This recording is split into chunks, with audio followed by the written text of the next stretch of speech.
She's not dead! The funeral had already begun. The coffin was being lowered when a homeless man screamed one sentence. Stop. She's not dead. What happened next shocked everyone and changed their lives forever. The cemetery was too perfect. Every blade of grass had been trimmed. Every marble stone gleamed under the gray morning sky. Even the rain seemed rehearsed, light enough to look poetic, heavy enough to feel tragic. Black umbrellas formed a silent army around the open grave, sheltering men and women who had never waited for anything in their lives except death. At the center stood the casket, polished mahogany, gold handles sealed tight. Inside lay the billionaire's daughter, or so everyone believed. A priest cleared his throat, his voice trembling slightly as he raised a holy book. "We are gathered here today," he began, "to commit this soul to eternal rest." A soft sob cut through the air. The billionaire's wife clutched a handkerchief, her fingers white with strain. She hadn't slept in 2 days. Neither had her husband. Grief had hollowed them both, turning their faces into stone masks. The billionaire's son stood rigid, jaw clenched, eyes burning with quiet fury. He didn't cry. He hadn't since the doctor said the words, "time of death." The priest lifted his hand. "Dust to dust." "Stop." The word didn't echo. It exploded. Every head snapped toward the sound. Conversations died mid-breath. Even the rain seemed to hesitate. At the edge of the cemetery, beyond the velvet ropes, stood an old man. He was drenched, hair matted to his forehead, clothes hanging off him like a forgotten coat rack. Mud clung to his shoes. His beard was untrimmed, his face lined with age and exhaustion. He looked like someone the world had already buried. 2 security guards lunged for him immediately. "Get him out of here," someone hissed. "This is a private service." The old man didn't resist. He didn't shout again. He simply raised his voice, steady, deliberate, terrifyingly calm. "You're making a mistake." The billionaire's son turned sharply. "Who let this man in?" The guards grabbed the old man's arms. "Sir, you need to leave, now." The old man didn't look at them. His eyes were locked on the casket. "She's not dead." A ripple moved through the crowd. Not laughter exactly, but disbelief wrapped in offense. The chief doctor stepped forward, insulted. "That's enough. She was pronounced dead 12 hours ago." The old man finally looked at him. "Then you should be ashamed," he said quietly. The doctor stiffened. "Excuse me?" The old man nodded toward the coffin. "If she's dead," he continued, "why hasn't rigor mortis fully set in?" The doctor scoffed. "That's not how—" "And why?" The old man interrupted gently. "Is her left hand still warm?" The doctor stopped speaking. The billionaire's wife gasped softly, her hand flying to her mouth. "That's impossible," the doctor said, too quickly. The old man tilted his head, then explained why her pulse faded instead of stopping. Murmurs erupted. The billionaire stepped forward, anger flashing through his grief. "This is cruel," he said. "You think you can stand here and—" "I stood here once before," the old man said. That stopped him. The billionaire narrowed his eyes. "I don't know you." "You should," the old man replied.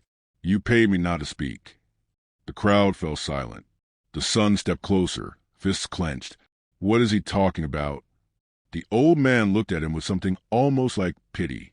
"Your sister isn't dead," he said again, more firmly now. "She's trapped." "Trapped," someone whispered. "In her own body," the old man said. "Her condition slows everything, heartbeat, breathing, reflexes. To impatient eyes, she looks gone." The doctor shook his head violently. "This is madness." "Then why?" the old man asked softly. "Did her finger twitch when the lid was sealed?" The billionaire's wife let out a strangled cry. "I saw it," she whispered. "I thought I imagined it." The priest lowered his book. The billionaire stared at the coffin. "Open it," the wife begged. The son shouted. "No, this man is manipulating you." The old man took one step forward, ignoring the guards tightening their grip. "If I'm wrong," he said, voice unwavering, "lower me into the grave with her." Gasps erupted. The billionaire looked into the old man's eyes, and for the first time, doubt pierced his certainty. The priest swallowed hard. The coffin stopped descending, and in that frozen moment, between burial and truth, everyone realized something terrifying. If the old man was right, they were seconds away from committing murder. The coffin hung suspended above the grave, chains creaking softly as the machine froze mid-motion. No one spoke. No one breathed normally. It felt as if the cemetery itself was waiting for permission to exist again. The billionaire's son broke the silence first. "This is absurd," he snapped. "Lower the coffin." No one moved. The guards loosened their grip on the old man, not out of mercy, but confusion. He hadn't struggled. He hadn't begged. He stood there as if he belonged, rain dripping from his coat, eyes steady on the casket. The chief doctor wiped his forehead. "This man is exploiting grief," he said, forcing authority into his voice. "I personally confirmed death." The old man turned slowly toward him. "Confirmed," he repeated. "Or assumed?" The doctor bristled. "You're accusing me of incompetence?" "No," the old man replied calmly. "I'm accusing you of haste." The billionaire's wife stepped forward, her voice barely above a whisper. "How do you know these things?" The old man studied her face for a long moment. "You still wear the ring," he said, "even though it no longer fits." Her breath caught. "I took it off days ago." "You put it back on this morning," the old man said gently. "You were afraid." Tears welled in her eyes. The son's voice hardened. "Enough! Who are you?" The old man hesitated, just for a second. "Someone who paid attention," he said. The doctor scoffed. "That means nothing." The old man nodded toward the casket again. "She hated enclosed spaces," he said. "She used to count backward whenever she felt trapped, always in sevens." The billionaire's wife gasped sharply. "She did that as a child," she whispered. "No one knew that except us." The crowd shifted uneasily now. This was no longer entertainment. This was intrusion. The doctor raised his voice. "Coincidences. Grief makes people believe nonsense." The old man stepped closer, lowering his voice. "Her mother had the same condition," he said. "So rare it's often misdiagnosed. Her pulse slows until even machines struggle to find it." The billionaire stiffened. "My wife died of a stroke," he said coldly. The old man met his gaze. She was buried too quickly. Silence crashed down like thunder. The son grabbed the old man by the collar. "You don't get to say that." The guards moved in, but the billionaire raised a hand, stopping them. "How do you know about my wife?" he demanded. The old man's eyes darkened. "Because I warned you," he said, "and you ignored me." The doctor's face paled. "This man is dangerous," he said urgently. "He's fabricating medical nonsense." The old man smiled faintly. "Then answer one question," he said. "Why didn't you run a prolonged EEG?" The doctor opened his mouth, then closed it. The billionaire noticed. "Why didn't you?" he asked sharply. The doctor stammered. "It wasn't necessary." "It was inconvenient," the old man corrected. The son stepped back, uncertainty flickering across his face for the first time. The billionaire looked at the coffin again. His voice dropped. "If you're lying—" The old man interrupted softly. "I lose nothing." Then he added, eyes steady, "But if I'm right, you lose her forever." The rain began to fall harder. And in that moment, doubt, dangerous, irreversible doubt, took root in every heart standing at that grave. The rain no longer felt gentle. It came down heavier now, drumming against umbrellas, soaking through expensive suits and polished shoes, as if nature itself was growing impatient. The coffin still hung above the grave, suspended in a cruel pause between goodbye and possibility. The billionaire's wife broke first.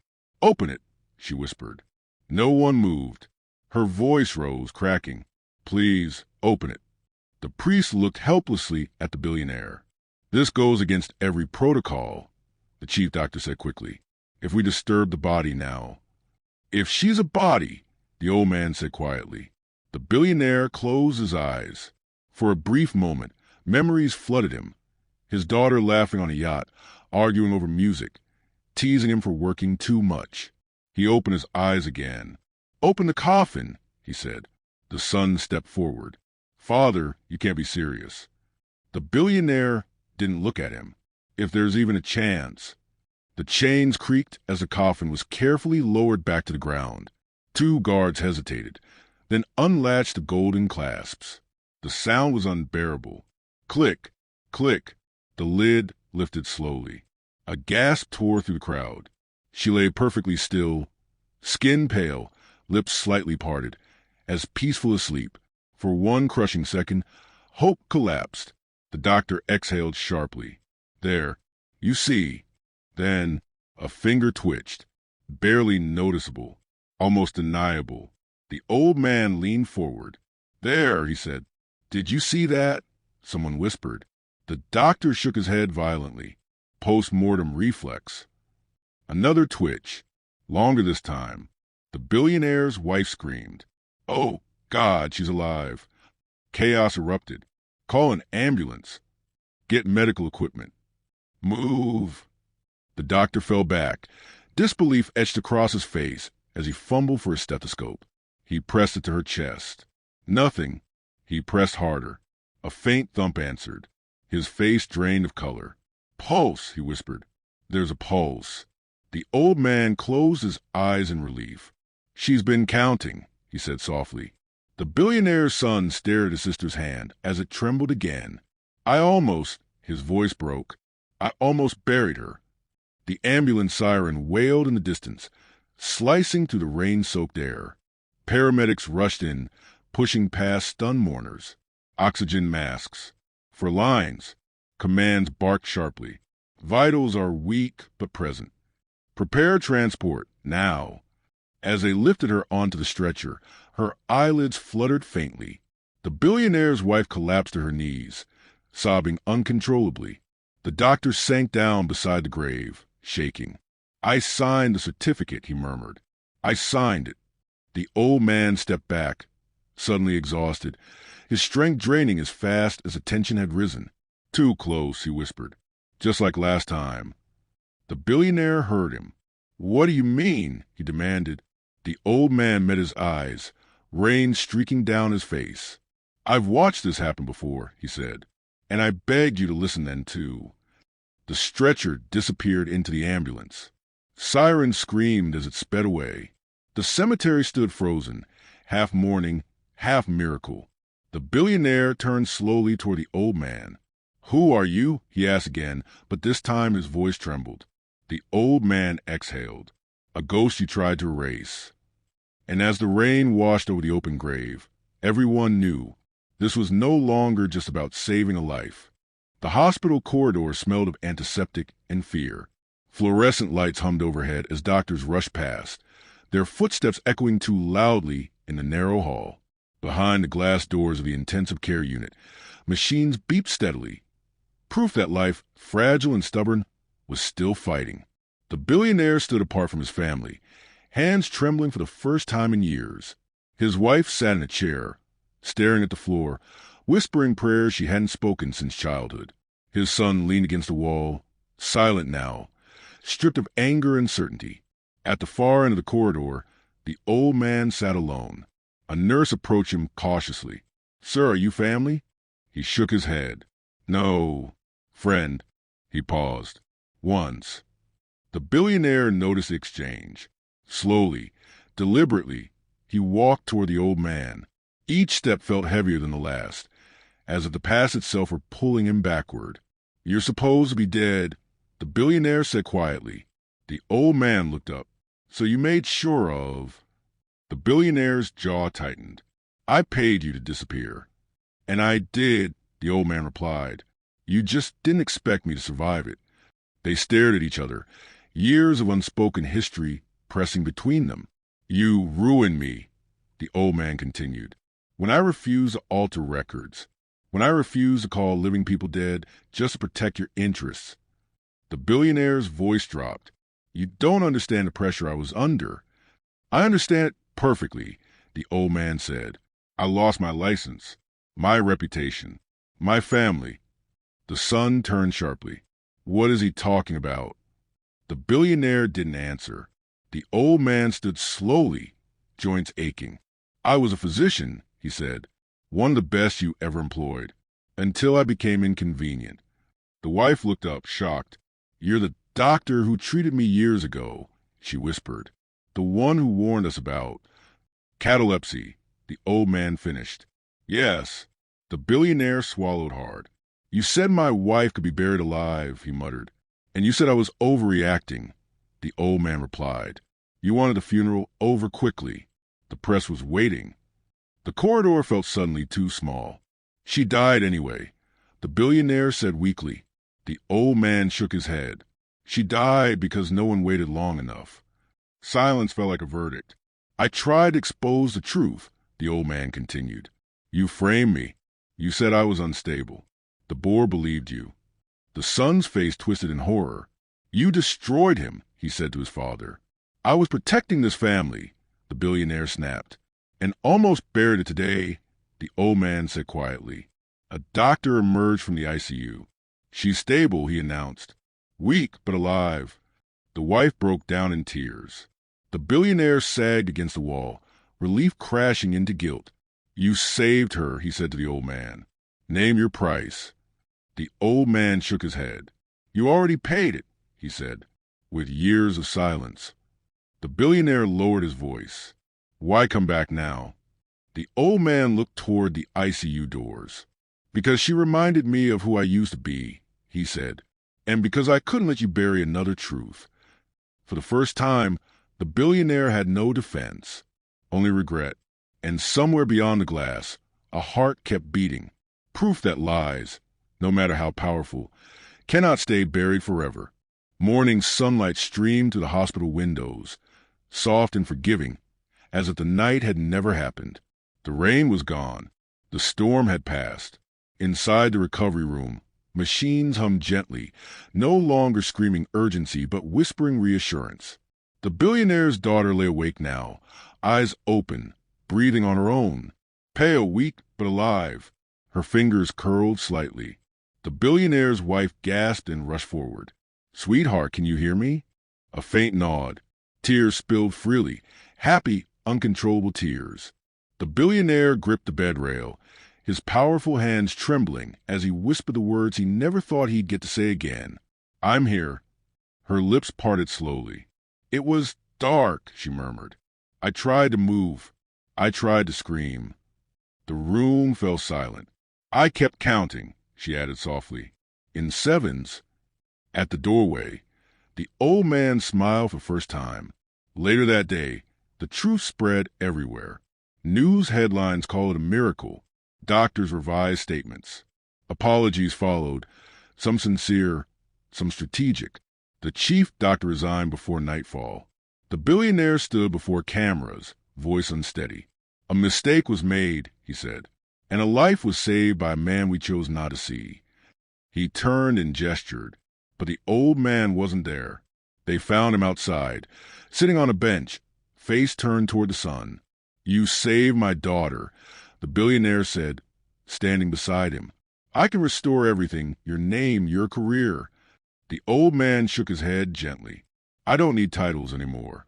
"Then what do you want?" the billionaire asked. The old man thought for a moment. "Time," he said, "and peace." The billionaire nodded, understanding at last. That evening, the daughter asked one final question. "Did the man who saved me leave?"